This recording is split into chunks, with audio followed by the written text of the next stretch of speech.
Okay, Lady Ada, what is this? This is Adafruit's Show and Tell, our weekly show we do every Wednesday at 7:30 p.m. Eastern Time here from New York City, where we, me, Lady Ada, Mr. Lady Ada, watch people from around the world come by with their webcams and show and share what they're working on, whether it's electronics, 3D printing, cosplay, knitting, whatever it is you're making. We'd love to see it and share with the community that we've got here. We're going to be here till 7:50 p.m. So take 2 or 3 minutes when we call on you, unmute your mic, show us your project, and then we'll move on to the next person. We've got a full house, looks like. So let's start off with Brent, who's actually right over there. What are you working on, Brent? Hello. This past week, I've been working on a cursor. So kind of mimicking a computer cursor. Let me see how I can demo this. So mimicking a computer cursor, but on CircuitPython devices. And the cursor is rendered. It's actually a bitmap, and there's really not a lot of screen tearing. Scott's done an awesome job on the latest CircuitPython display speedups, and you can make it larger. Hold on. You can make it really large by scaling it. Oh, I can't see it over there. Oh. Yeah, I don't have an overhead, so like you can scale it and then it becomes gigantic. And then like it's really slow because it's really large, and then you can slowly move to the other scale. So it interacts with all the button elements. So there's a CircuitPython library for buttons. And then this is actually on the unreleased PyBadge Airlift. And so if you want buttons to interact and maybe load data from Adafruit IO or use Azure or something that we already have, or connect to a different API and load in like your GitHub logo, you can now, and there's a user interface, and you can kind of build anything, or like props to somebody who builds an OS. Okay, we can make OSs all our own. Thank you, Brent. People watch the CircuitPython newsletter for when we release that. It's exciting. Okay, next up, let's check in with Phil B. Hello there. Let me see if I can switch a camera here.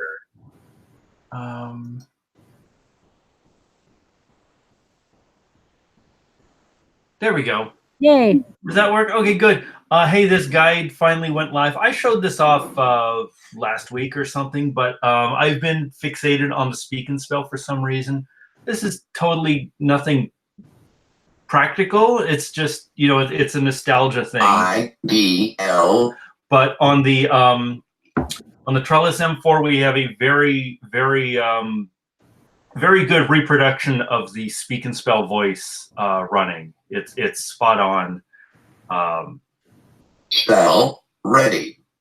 C0 again. Answer. That's all it does. It's just a soundboard, but it makes people smile, and that's. And how are you making the speak and spell audio? Because it sounds exactly the same. Yeah, the speech data actually came out of the ROM of a speak and spell, and it is in the speak and spell's native format, which is this insanely highly compressed format called LPC10.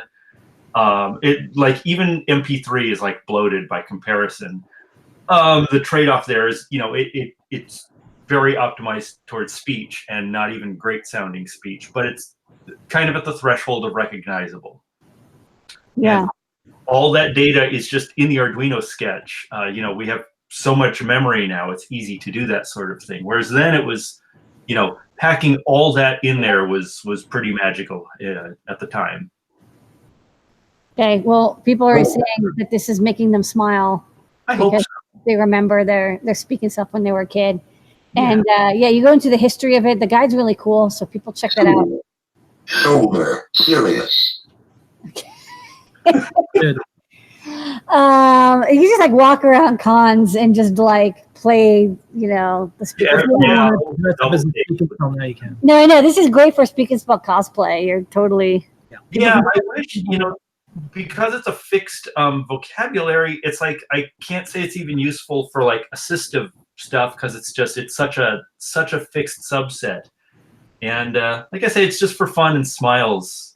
It's just everybody knows that voice. If you're above a certain age, you know. Leather meaning machine. Right? Indeed. Leather meeting machine. All right. Okay. Well, stick around. You might have to play us out. Depending on All right. All right, thanks, Phil B. Okay, next up, let's check in with Noe+Pedro. What's the extruding this week? Hey guys. Hello, hello. So Hello. first we have The Brent's demo is so awesome, so I got to send him one of these that we're working on. It's the little thumb pad add-on for the Pi Badge and make it so much better, so you don't leave little indents in your fingers. And they're on Ninja Flex, so they're nice and squishy. We'll release that next week. It works with the LC and the non-LC version. Okay. Super cool. But this week, action. yeah. So this week we have so check out the learn guides this week. We put together a new prop maker light up sword, and shout out to Katney who wrote the code for this. So this one's got motion activated sound effects. It's using the prop maker wing and the feather. Cool thing about this one is the blade is retractable, so we can do this. That was great. I think I flew that way. Anyway, little pieces. It's 3D printed, right? So this is a collapsible blade that sometimes there we go. That sometimes comes out. And the sounds are randomized, so there are different sounds that you get, so it's not so repetitive. And the hilt's all 3D printed. Again, it's using the prop maker and a feather M4, I believe. Yeah, a feather M4. It's all written in CircuitPython, again, by Katney, and it's really responsive, which I like a lot. It's used for the light. It's just using a single 3-watt RGB LED. So it's just one LED. You don't need like a whole NeoPixel strip to light up the blade, which is kind of nice. Also, it's retractable, yeah? Cool. Another thing I wanted to do with it, I wanted to make it easier to recharge. So we have the pommel come off with a little twist screw top. And that way we can recharge the battery and reprogram. What camera is it? This one. So it's there, access there. And it comes out too with a little pull tab if you want to pull it out, kind of see it. Oh, nice. And, I'm using the mini over speaker, which is right here. The speaker's facing this way, but it's still kind of the hilt kind of creates like acoustics. So yeah, nice. It kind of makes it louder when you put this back on. You need a speak and spell sword now. Speak and spell sword. That's a good idea. Cool. And there it goes. Excellent. So the blade is removable. That's why you want me to print another one. And inside there, you have. How am I doing? And then inside there, you can see the also a flashlight. LED. It's also a flashlight, which makes See, sense. that's on purpose. You were demonstrating the flashlight. Of course. I'm glad you printed two of them. Way to go. that was on purpose. All right, so check it out. The files are up there. And I think we're releasing the videos Friday or Yeah, maybe. 21st, Yeah, we'll maybe. see. Yeah. We have videos for it. Yeah, so folks know we're trying to help YouTube have more things than like conspiracy videos and stuff. So they're trying to do more how-to stuff, which is yay for us. So this might be part of a series and maybe part of a larger effort of YouTube becoming a teaching platform, not just reptiles didn't land on the moon platform or whatever the latest conspiracy is. Yeah, so we're trying to align our launching dates with that. Yeah, so we'll find out. Excellent. Thanks, thanks guys. Thanks, Pedro.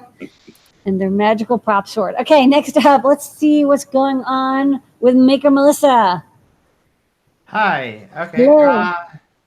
I am working on adding boards to Blinka, and let me see if I can. I haven't shared my screen on here before, so I'm going to try that. You can do it. Which button is it? Well, sometimes it's the Oh. second one. I down see left. it. Okay. Yeah, that's it. Yeah. But Let me move this out of the way here. change. And do that. And let's do this. Okay. Okay, we see a sand dune. Okay, there you go. Yay. Blinka. Okay. So I added, we had 5 boards on here before, and we were already supporting a lot of the Raspberry Pis. And so I just went ahead and I went and added all the ones that we are currently supporting, including researching some of the discontinued ones. So it's showing all the information on there. And I'm working on a new board right now. And that is the, I'm going to just show this diagram here. And this is a fritzing I just threw together today, where I got the serial cable working through the bidirectional level shifter, because this board runs on 1.8 volts. And I am going to see if I can figure out how to switch this back to my camera. Oh, let's do this. Okay. Okay, perfect. So I have this board that I am working on right now. Okay, so yeah, the Dragon boards and 96 boards, these are kind of, they're like industrial Qualcomm boards, and they're interesting. They're not unpopular, but a lot of makers haven't been using them because it's been very hard to wire up hardware to it because it's the 1.8 volts, and it's an embedded Linux, but it's not Raspberry Pi compatible. So I think this will be really good to get something going for people so that they can use our hardware with it. Yeah, and for the industrial users, although there's a lot of open source stuff that they're using, as soon as they get it working, they're not putting it back out in the world. So Yeah. that's our job. Okay. Very All right. exciting. Thank you so much, Melissa. All right, thanks, Melissa. Okay, next up, let's go to JP. Hey, how you doing? Hello. So I've got news on the Trash Panda front. We have a lot of people who were huge fans of Trash Panda, the game that came out last week. And so I'm working on the sequel. Let me switch. Have you already put yourself into crunch time? I know. Can you believe it? It's like Death March to March to There's a line outside of GameSpot for the latest for Trash Panda 2. That was the biggest hit of E3. Yeah. So this is what I'm doing here right now. This is kind of in an early development stage. What I've got is we're going to use the light sensor on the board so that you can only play the game when it's nighttime, because all the trash pandas come out at night and dig through your garbage. So you can see here, I'm just using a flashlight right now on the PyGamer's light sensor, and that switches me to a different background. I'm swapping backgrounds, which actually swap nice and fast on here using make code. And then I've got a little flashlight beam right now as the player's control, and then I'm seeing a couple little pairs of eyeballs. And if I cross over one that's a panda here, you can see a trash panda. You can see this little raccoon pop up, and I get some points. And then another one is this little cat who you don't want. There's nothing wrong with cats, but he's not your friend in your dumpster diving adventures. So right now it's on a timer, and I'll be discussing some of these little tricks that I'm using to make that all work tomorrow on the show. So look forward to Trash Panda 2. So psyched. Okay. More trash pandas. All right. Next up, Erin. How are you doing? What are you up to? I'm doing good. So it's summertime and I want to be outside. So I've been working on a bicycle project for like Burning Man or Lightning in a Bottle. There's all these summer festivals coming up, and a lot of people just want to trick their bikes out. So I've been working on, I just got a new bike. So my old one is sitting in my garage getting lonely and collecting dust, but now it's getting all exciting. So I'm just going to share my screen too for a second and show a couple photos of this. Okay, so this is the original bike. As you can see, I have a ton of awesome outfits, but the bike itself is really just boring. So that's where I'm starting from. Let's see if I can. Is it going to let me do it? Nope, it's going to crash. Just give me 1 sec. I'll bring it back up again. I have added a paint job so far, and I have, goodness, it's going to take me a minute. Let me stop screen sharing for a sec. iPhotos crash. Yeah, so I've painted it. I've given it an awesome paint job. So far, I have tried adding fiber optics. I want something super tall that sticks up, that's really bright and fun and interesting. I'm going to add a whole bunch of LEDs to the bike. And I'm kind of launching it sort of a little bit at a time. I'm building it, and I'm launching the tutorial while I build the bike. So kind of going through all my mistakes and all the things that aren't working out as well. And I'm sorry, I'm trying to talk and get my. Joe's come back to you in a few minutes. So. Yeah, we'll come back if there's time. Don't worry. Yeah, we'll come back to you. No, it's here. Okay. You want to try again? Just all the time. Here we go. I'm screen sharing once more. Believe it or not, there's one on the way to Erin right now. I'm so excited. Okay, So let's see. Okay, if this you got paint. Okay, so here's the different kind of paint colors I was using. I'm using like an anodized paint and wanted to do sort of a gradient with that. And it worked out really well. It's really, really cool. So the bike looks totally awesome. So that'll be gorgeous during the day. I added a really cool fun fur seat to it. So it's starting to look pretty Burning Man. And then this is the assembly that I've been working on today, which is basically a tube that's attached to the frame of the bike that has a big bright Pixie LED, which is a 3-watt addressable LED in it.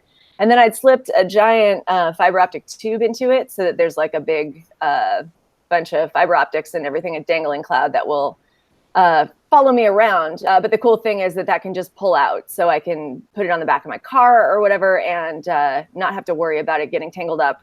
It'll make the bike really easy to transport, and at the same time be super dust proof and super brake proof because it's got everything's really encased down here where the electronics are, but this whole section can just slide out and be replaced or changed around or whatever.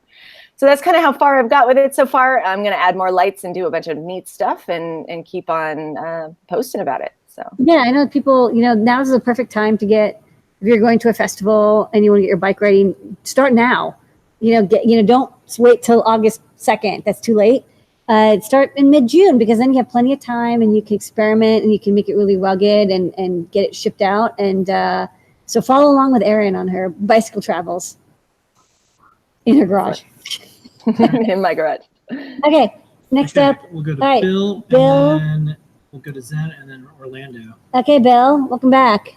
Hi guys, how are you? Hey. Yo. So, you guys can see me and hear me, yes? Yes. All right, so we've been having a huge week here. So, a lot of you might not know this, but Lori and I run a therapy center here. So we have kids in here for summer camps the whole week and the whole summer.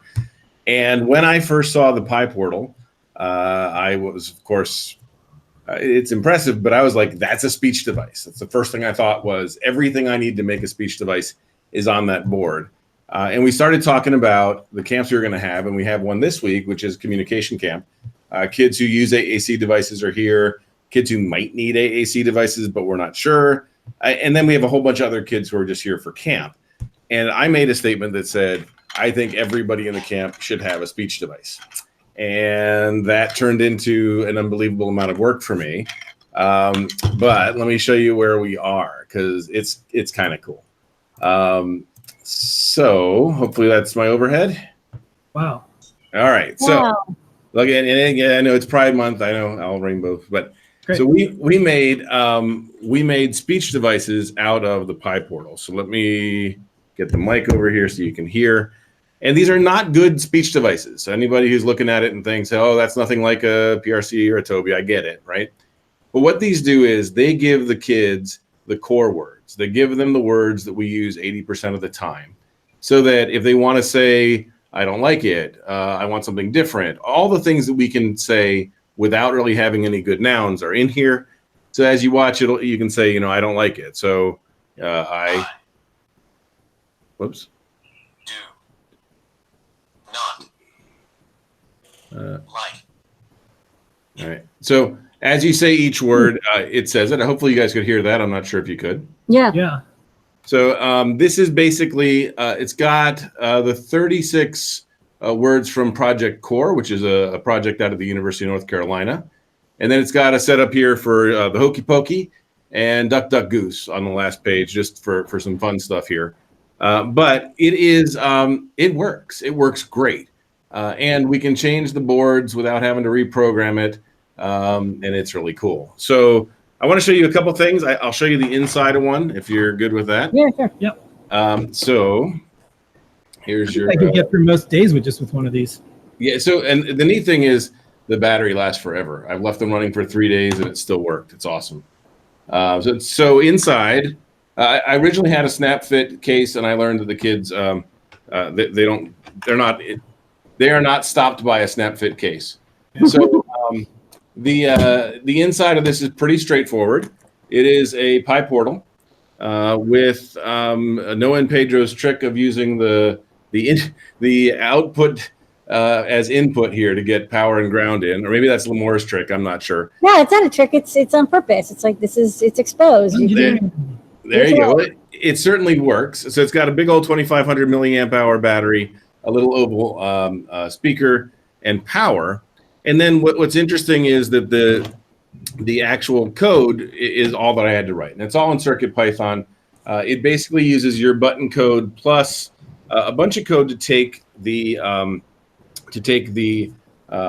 open source software called Cough Drop. They have a format called Open Board format, and if we start with that, we don't have to start from scratch. So I wrote code to transform that into things that the PyPortal can read. That doesn't run on the PyPortal, unfortunately. It just isn't going to happen there, or not now, anyways.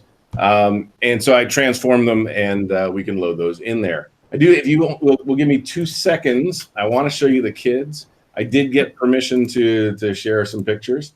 So I want to actually show you, these kids are everywhere. And so there's the setup when they get there.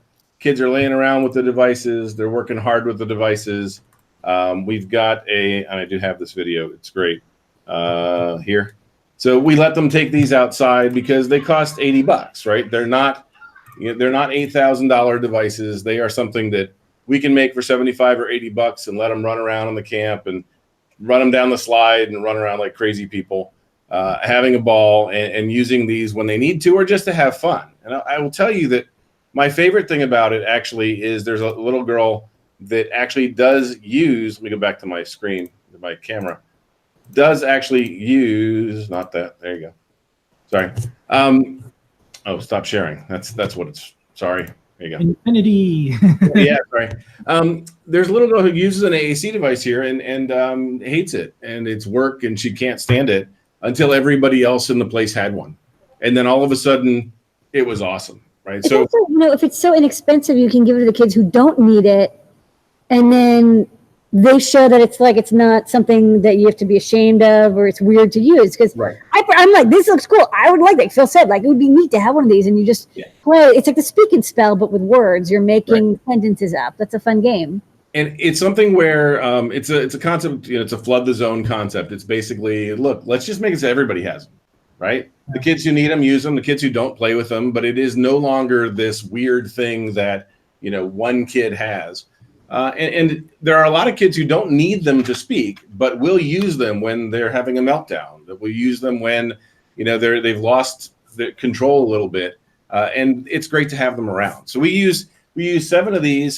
Some people will say, why didn't you just get an Android tablet? Well, we did that too. So half the kids have Android tablets like this one, and half the kids have ours.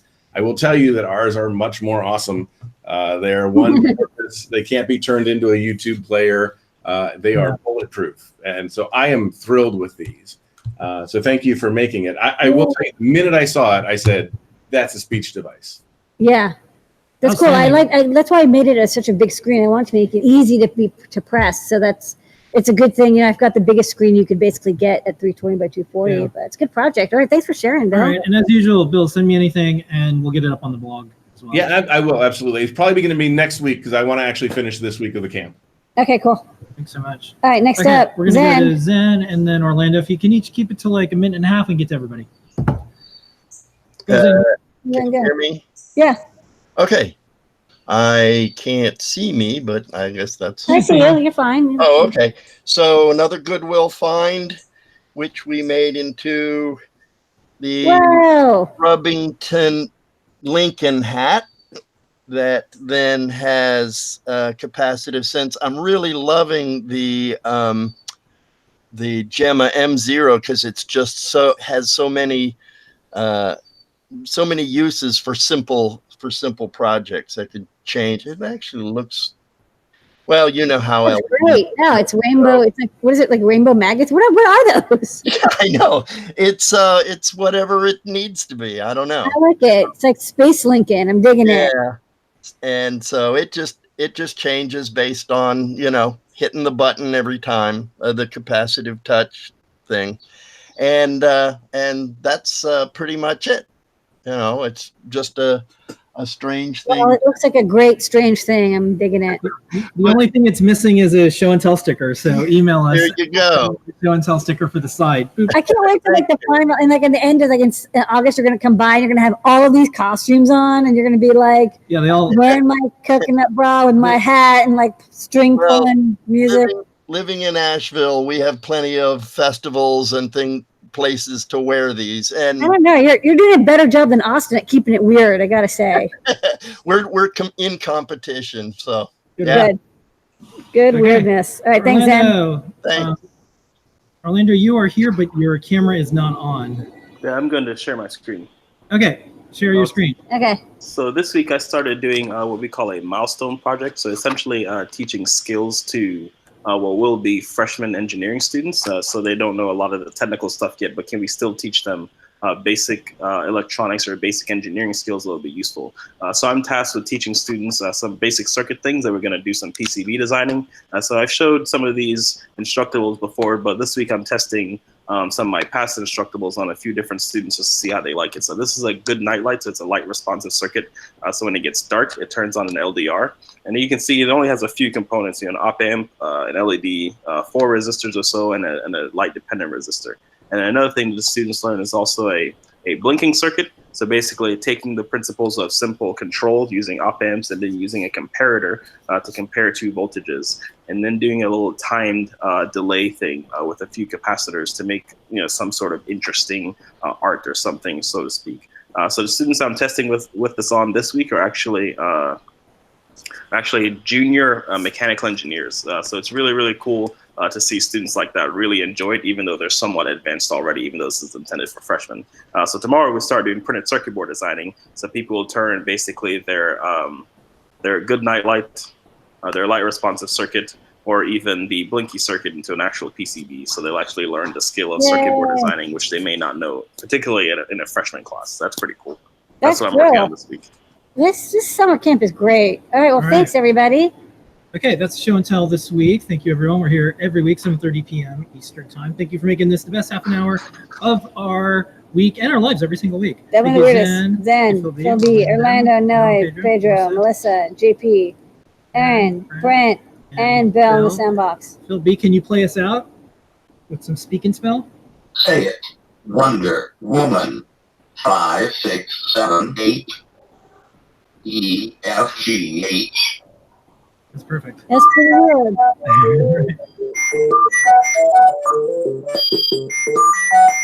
Thanks, everybody. All right, thanks, everybody. Keep it weird here at the fruit.